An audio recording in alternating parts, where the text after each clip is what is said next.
చంద్రబాబు నాయుడు గారు ఢిల్లీకి వెళ్ళబోతున్నారు.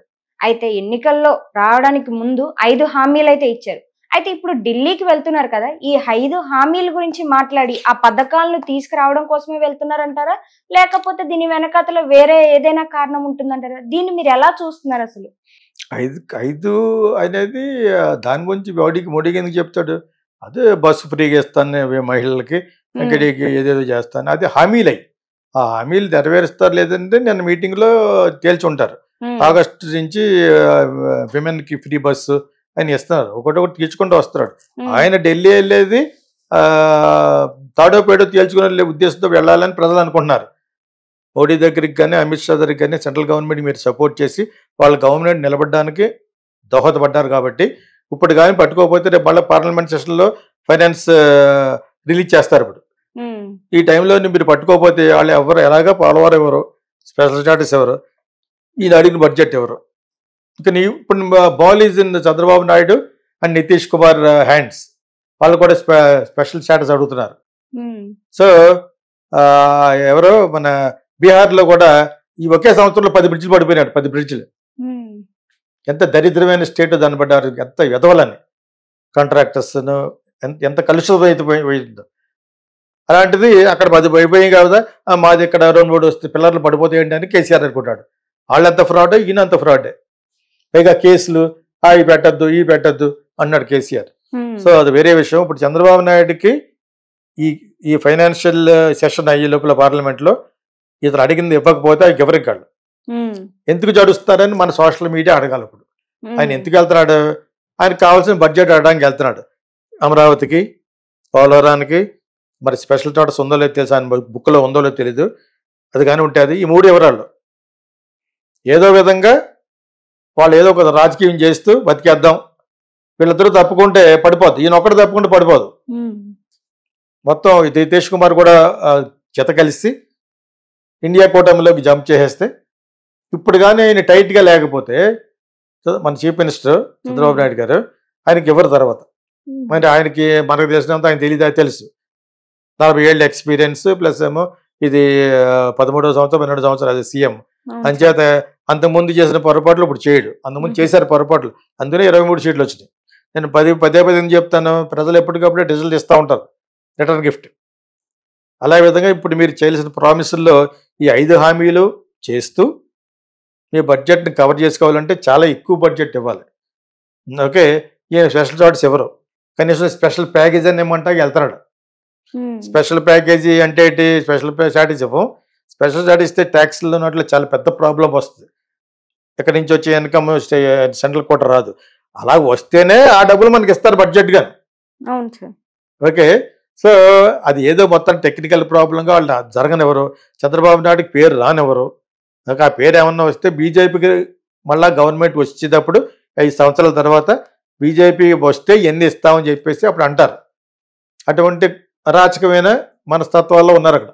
అందుకనే ఆయన మళ్ళా ఉప ఎలక్షన్లో చిత్తుగా ఓడిపోయారు. మనం బీజేపీ ఇండియా కూటమే గెలిచింది. ఓకేనా? ఇది కూడా ఎందుకు చెప్తున్నారు, జనాలకు అర్థం అవ్వాలి కాబట్టి. మన దాంట్లో తక్కువ వ్యవధిలో ఎక్కువ పాయింట్లు అర్థం అవ్వాలి. చంద్రబాబు నాయుడు అటుకెళ్ళి ఏం చేస్తాడు, బడ్జెట్ అడుగుతాడు. ఇంకెందుకు వెళ్తాడు? కానీ బాగున్నారా అంటే వెళ్తాడా? అలాగే వెళ్ళడు కదా. అమిత్ షా గారు బాగున్నారా, ఆంధ్రభవన్ గారు భోజనం చేద్దాం అంటాడా? అంట కదా. చేత అటు ఎనికి వెళ్తాడు? స్పెషల్ ప్యాకేజీ అని 1,00,000 కోట్లు, పోలవరం, స్టాటస్, అందులో ఏది జరగదు.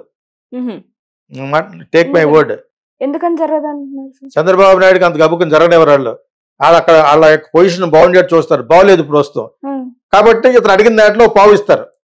1,00,000 కోట్లు అడిగితే 10,000 ఇస్తారు, 10,000 కోట్లు ఇస్తారు. వెళ్ళి దాంట్లో సర్దుకోనని. అందులో వీళ్ళు తెచ్చుకున్న తర్వాత దానికే ఖర్చు పెడతారా, వీళ్ళ మింగేస్తారన్నది మన ప్రజలు చూస్తూ ఉండాలి. అదేప్పుడు ఇది జరిగే పరిస్థితి. ఇది మనం కొత్తగా మాట్లాడుకునేది ఏమి ఉండదు.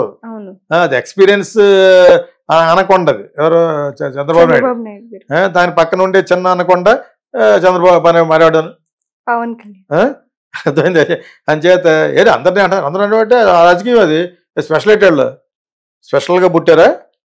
ఆ బ్రాహ్మణ్స్ ఎవరో ఉంటారు, మేము విష్ణుమూర్తి నుదుషులో పుట్టాం, మేము వాళ్ళు ఎవడెక్కడి నుంచి పుట్టాడు, మీరు శూద్రులు అందరూ ఎక్కడి నుంచి పుట్టారు అంటారు.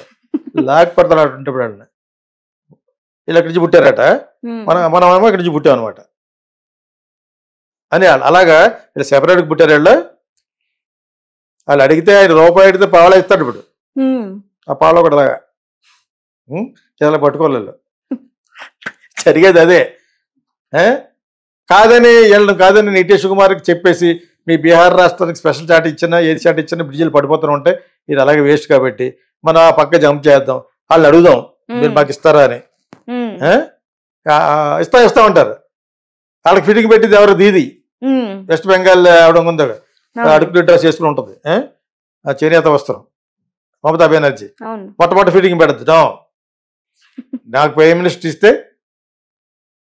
పవన్ కళ్యాణ్ లాగా రాహుల్ గాంధీకి ఉప ముఖ్యమంత్రి ఇస్తానంటది అంత తిమ్మురు ఆవిడికి అర్థమైనప్పుడు అంచేత అక్కడ అదొక అనకొండ సో ఇవన్నీ జరిగే పనులు కాదు కాబట్టి ఈయన ఏం చేస్తాడు వాళ్ళు కూడా వెళ్తూ వాళ్ళకి తెలుసు వీటికి వేరే గత్యంతరం లేదండి మోడీకి అమిత్ షాకి తెలుసు వీళ్ళు మనల్ని అంటిపెట్టుకుంటారని ఒక్కసారి ఇండియా కూటమిని వీళ్ళు కానీ కన్విన్స్ చేసి కనీసం 3 సంవత్సరాలన్నా పర్మనెంట్గా ఉండగలరు అంటే నేను నితీష్ కుమార్ మీ దాంట్లో జంప్ చేస్తాం మాకేమో ఇలా స్పెషల్ ప్యాకేజ్ ఇవ్వాలి ఆర్ స్పెషల్ స్టాటస్ ఇవ్వాలి అవి ఒప్పుకుంటే దానికి స్పెషల్ స్టాటస్ ఇస్తే బీహార్ కూడా అడుగుతుంది బీహార్కి స్పెషల్ స్టాటస్ ఇచ్చి ఇస్తానంటే మేము ఇద్దరం వస్తాం మీరు విడిపోకూడదు అప్పుడే వీళ్ళు జైలుకి వెళ్ళకుండా ఉంటారు వీళ్ళు గవర్నమెంట్ పడిపోతే మళ్ళీ లోపల పోతారు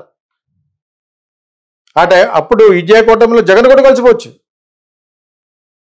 జగన్కి ఆల్రెడీ అక్కడ ఉన్నాయి కదా రాజ్యసభలో ఉన్నాయి ఇందులో పార్లమెంట్లో 4 ఉన్నాయి అంచేత జగన్ ఈజ్ నాట్ ఫినిష్డ్ వీళ్ళు అనుకున్నారు ఫినిష్ అవును ఎవరో ఇక్కడ ఉన్న ఎల్లో మీడియా అంతా చాలా సంకలు గుద్దుకున్నారు రేపు వెళ్ళిపోతాడు ఎల్లుండే ముహూర్తం పెట్టేసినట్టున్నారు చూశాడా ఇక్కడ ఎల్లో మీడియాలో మాట్లాడి తొట్టు గ్యాంగ్ ఉన్నారు అటు చూసాడు ఎల్లుండి వెళ్ళిపోతున్నట్టు నువ్వు ఆఫ్టర్ ఎంత నువ్వు నీ ఛానల్లోను దెబ్బ అయిపోయాడు తప్పు చేశాడు కాబట్టి తప్పు చేసిన వాడు చంద్రబాబు నాయుడు దెబ్బ అయిపోయాడు లాస్ట్ టైం ఇతను ఒక్కడిని చెప్పినప్పుడు అతను కూడా ఎందుకు చెప్తానంటే పోయినసారి నీకు 23 సీట్లే ఇది ఈసారి 11 సీట్లు నీకంటే దుర్మార్గం చేసి ఉంటాడు కర్మ ప్లస్ ప్రజలు ఈజ్ ఈక్వల్ టు 11 సీట్లు నీకు లాస్ట్ టైం కర్మ ప్లస్ ప్రజలు 23 సీట్లు ఎవడు తక్కువ తినలేదు ఇక్కడ అందరూ బల్లా పుంజుకోవచ్చేమో ఎవడు చెప్పగలడు ప్రజలకు బాగా చేయాలంటే అక్కడ గవర్నమెంట్ సపోర్ట్ చేయాలి అక్కడ గవర్నమెంట్ ఏమాత్రం బాగున్న పరిస్థితి చంద్రబాబు నాయుడు పెద్ద సపోర్ట్ చేయరు రూపాయి అడిగితే 10 పైసలు పావలా ఇస్తారు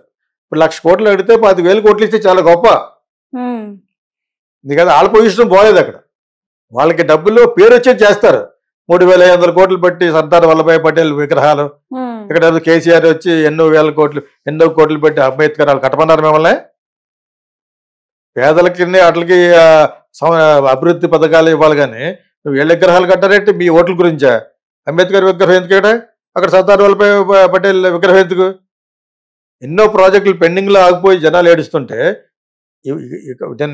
ఎవరు చెప్తున్నారు రవిప్రకాష్ ఆర్టీవీలో చెప్తున్నాడు పెద్ద స్కామ్ ఈ స్కామ్లో దొరికినా కూడా దొరికిపోయాడు ఎవరెవరో దాని మీద ఒక యాక్షన్ తీసుకోదట గవర్నమెంట్ ఇదే చైనాలో అయితే 10 మరణ శిక్షలు వేస్తుందట 10 మరణ అంటే ఒకసారి కాదు 10 ఎటు వెళ్ళి చంపేయాలండి సావలేదుగా మళ్ళా చంపుతారు అనమాట అంటే అంత స్ట్రిక్ట్గా ఉంటుంది చైనా అందుకని చైనా బాగుపడింది మాట్లాడితే చైనా మధ్య గెలిపోయాం చైనాకి బుద్ధి చెప్పి చెప్పేది మీరు బుద్ధి చైనా అంటే గజగజ ఇండియాకి China is the richest country America కంటే ఇప్పుడు 30 సంవత్సరాలు అలా వచ్చారంటే కారణం ఏంటి పైకి వచ్చారంటే ఇంత స్ట్రిక్ట్ రూల్స్ పెట్టారు మనం ఒక క్రిమినల్ లాస్ ఒకటే మార్చేస్తే వచ్చేది ఇక్కడ మొత్తం మారాలి సిస్టమ్ మారాలి పొలిటీషియన్ మారాలి మీ యాటిట్యూడ్ మారాలి ఇంక్లూడింగ్ మోడీ గారు వాళ్ళందరూ ఆయన అంటే ఇష్టమైనా కూడా యాటిట్యూడ్ మారాలి స్టేట్లు బాగుపడాలి దక్షిణ భారతదేశంలో స్టేట్లు బాగుపడాలి దక్షిణ భారతదేశంలో ఏ స్టేట్ వీక్ కాదు ఏదో కొంచెం అకౌంట్ ఓపెన్ చేసింది కాస్త ఈ చంద్రబాబు నాయుడు పవన్ కళ్యాణ్ కలిసి బీజేపీని కూడా చేర్చుకున్నారు కాబట్టి కూటమిలో ఒక 7 సీట్లు వచ్చినాయి లేకపోతే ఇక్కడ మీకు 1/2 సీట్ కూడా రాదనివ్వండి నేను ఏం చేశానని వస్తుంది సో ఈ పొజిషన్లో మన సీఎం చంద్రబాబు నాయుడు గారు అక్కడికి వెళ్ళారు అని విజయంగా తిరిగి రావాలనే కోరుకుంటాం మంచి బడ్జెట్ తోటి ఆయన అనుకున్న ఆశయాలకి బాగా జరగాలనే కోరుకుంటాం కానీ ఎంతవరకు జరిగిస్తారనేది ఆయనకి తెలుస్తూ మనకు తెలుస్తూ ఒక రేపటిలో తెలిసిపోతుంది ఈయన అడిగిన దానికి 10% చూస్తూ ఉన్నాను చెప్పింది